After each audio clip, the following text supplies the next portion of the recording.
ফ্যাসিস্টে বাংলে এমনি গেলাম আমার অবস্থা ভয়াবহ। উনি জানেন উনি একটা চোর, উনি জানেন উনি একজন রক্তচোষা, উনি একজন দুর্নীতিবাজ, বহু মানুষের চোখের পানি ফেলে টাকা উপার্জন করে আজকে তিনি এটা কামাই করে এই জায়গায় এসেছেন। যাও বাজানা মারে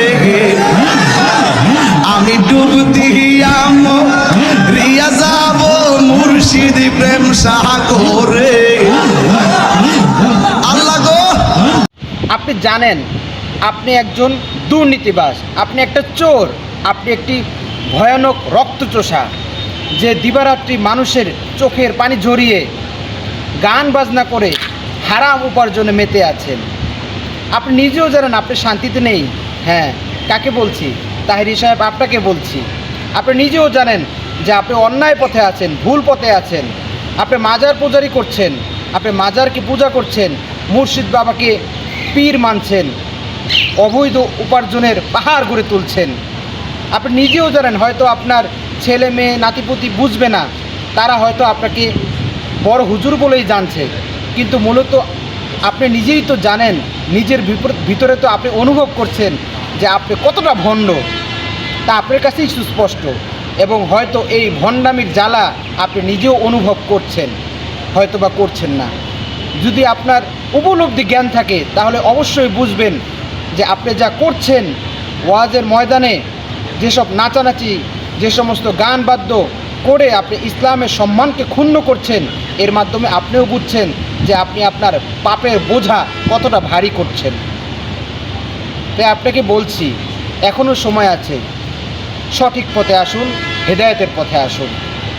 চলুন এই বিষয়ে আমরা শায়েখ আহমদুল্লাহর কণ্ঠে গুরুত্বপূর্ণ কিছু কথা ভিডিও থেকে দেখে নিই। ওনার ছেলে মেয়ে নাতিপুতিতে এগুলো বুঝবে না, সবাই তো খুব ভাবসাব জাহির করবে, আমরা হুজুররা বলবো নারায়ে তাকবীর সুবহানাল্লাহ আলহামদুলিল্লাহ, কিন্তু উনি দিন শেষে জানেন উনি একটা চোর। তো এই যে অপরাধবোধের অদৃশ্য দাহন, অপরাধবোধের অদৃশ্য জ্বালা, এটা কিন্তু খুব ডেঞ্জারাস জিনিস। সবাই আপনাকে নারায়ে তাকবীর দিচ্ছে, বাট আপনি বুঝতেছেন এই সব টাকা তো চোরের টাকা, তাহলে আপনার মনে কোনোদিন শান্তি আসতে পারে না। আল্লাহ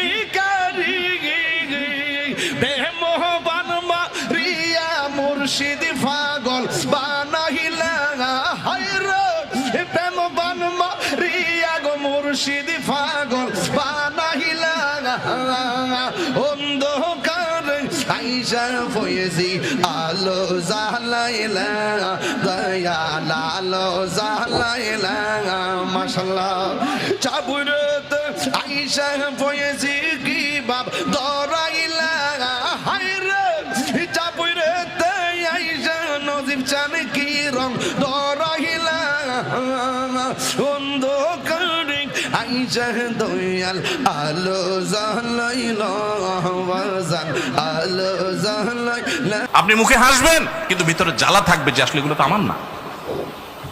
অসৎ উপায়ে টাকা কামাই করবেন, দুনিয়াতেই অশান্তি ভোগ করবেন, আর সৎ উপায়ে টাকা কামাই করবেন, হয়তো মানুষ একটু দাম টাম দিবে না, কিন্তু মনের দিক থেকে আপনি সুখে থাকবেন। নবী সাল্লাল্লাহু আলাইহি সাল্লাম এটাই বলেছেন, লাইসাল গিনা বিকাসরাতিল আরদ ওয়ালাকিন্নাল গিনা গিনান নাফস। অনেক সম্পদের মালিক হওয়ার নাম সচ্ছলতা নয়, আসল সচ্ছলতা হলো মনের সচ্ছলতা। আপনার মন যখন বলবে যে আলহামদুলিল্লাহ আমি তো 2 নম্বর কোনো টাকা কামাই করি নাই, কারোর হক কোনোদিন মারি নাই, আলহামদুলিল্লাহ আল্লাহ তোমারে বাঁচাইছে, তখন অল্পের মধ্যে আপনার শান্তি লাগবে।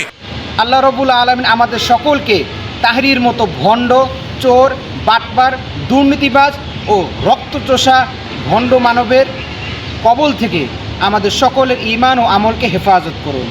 এই বলেই আজকের ভিডিও শেষ করছি। আমিন ওয়া আখিরু দাওয়ানা আনিল হামদুলিল্লাহি রাব্বিল আলামিন। আসসালামু আলাইকুম ওয়া রাহমাতুল্লাহি ওয়া বারাকাতুহু।